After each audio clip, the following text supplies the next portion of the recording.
हाँ जी दोस्तों, आज की वीडियो में हम पढ़ेंगे electric field due to infinity charge sheet. दोस्तों, एक इन्फिनिटी चार्ज शीट की वजह से, एक शीट की वजह से जो कि चार्ज है उसकी वजह से इलेक्ट्रिक फील्ड निकालेंगे कि उसकी वजह से कितनी इलेक्ट्रिक फील्ड होगी। तो सबसे पहले इस डेरिवेशन को करने से पहले हमको सबसे पहले एक शीट बना लेनी है। शीट हम बनाएंगे, ये कुछ इस तरीके से हमारी शीट हो गई। अब दोस्तों, इस पर कोई भी चार्ज रख देते हैं। मान लीजिए हमने पॉजिटिव चार्ज रख दिया है इस शीट पर। पॉजिटिव चार्ज की वजह से फिर हम इस पर इलेक्ट्रिक फील्ड निकालेंगे कि दोस्तों कितनी निकलती है। अब ये शीट रख दी। अब इसके लिए सबसे पहले हमको गॉसियन सरफेस बनानी पड़ेगी।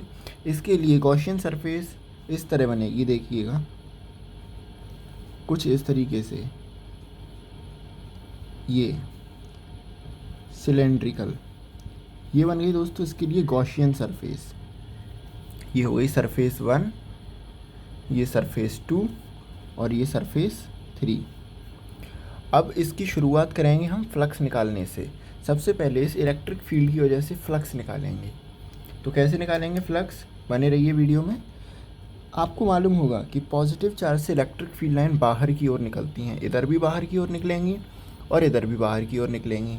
तो इन्हें ड्रॉ कर लेते हैं। ये हमने इलेक्ट्रिक फील्ड लाइंस ड्रॉ कर ली, बाहर की ओर निकलती हुई। अब दोस्तों, इस सरफेस का एरिया वेक्टर हम लेंगे। तो इस सरफेस का एरिया वेक्टर इसी डायरेक्शन में हो जाएगा, इसका भी इसी डायरेक्शन में हो जाएगा। सबसे पहले फ्लक्स निकालते हैं।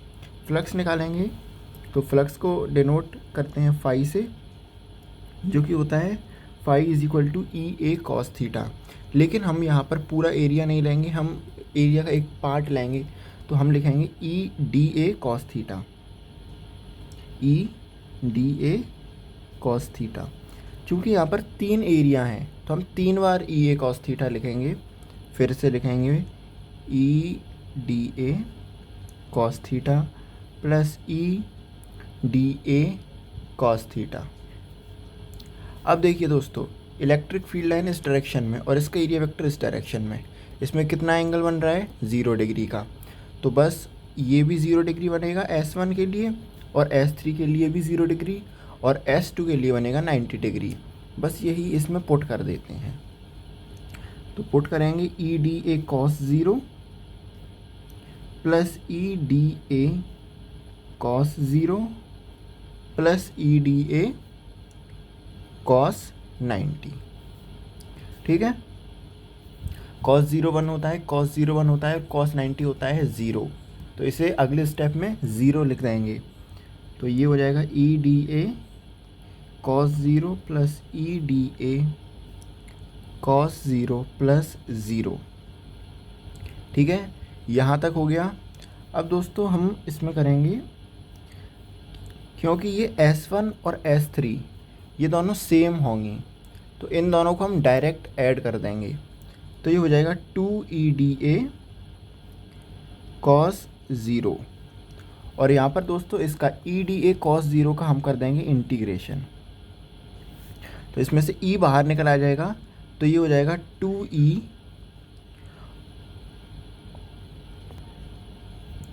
और डी ए, ये हम डी ए लिखेंगे, कॉस 0 यहाँ दोस्तों 1 हो जाएगा। फिर हम लिखेंगे, जब डी ए का इंटीग्रेशन करेंगे तो ये हो जाएगा ई, ये ए हो जाएगा, तो ये हो जाएगा 2e a।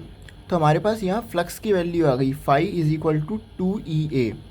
इसको हम थोड़ा हाईलाइट कर देंगे क्योंकि ये हमारी फर्स्ट इक्वेशन है, ये फर्स्ट इक्वेशन हो गई। अब आपको मालूम होगा कि phi is equal to Q by epsilon naught होता है। उसी के रेस्पेक्ट में हम यहाँ पर इलेक्ट्रिक फील्ड्स निकाल लेंगे। कैसे, यहाँ लिख देंगे दूसरी इक्वेशन, जो कि हमें फॉर्मूला याद है, phi is equal to Q by epsilon naught. ये हो गई सेकंड इक्वेशन। ये हमने प्रीवियस वीडियो में कराई है, अगर आपको नहीं मालूम हो तो आप जाकर देख सकते हैं।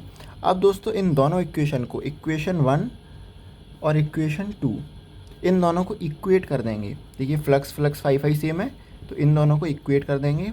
तो ये हो जाएगा 2e a is equal to Q by epsilon naught. ठीक है, अब आप कहेंगे इलेक्ट्रिक फील्ड कैसे निकली, 1 मिनट रुक जाइए, अभी आपको निकाल के दिखाता हूँ। ये इलेक्ट्रिक फील्ड को यहीं रखेंगे, 2 इंटू ए, इसको यहाँ भेज देंगे। तो अगर इधर दूसरी साइड भेजेंगे तो ये अपॉन में आएगा क्योंकि इनटू में है। तो E is equal to Q by epsilon naught into 2a। दोस्तों Q बाई A क्या होता है, अगर आपको याद हो तो ये होता है सरफेस चार्ज डेंसिटी। इसको हम डिनोट करते हैं सिग्मा से। जी हाँ दोस्तों, तो E is equal to sigma upon, अब Q बाई A ऊपर Q बाई A चला गया सिग्मा में, अब यहाँ बचा 2 एप्साइलन नॉट। तो बस ये आ गई इलेक्ट्रिक फील्ड। इसको हम थोड़ा हाईलाइट कर देते हैं।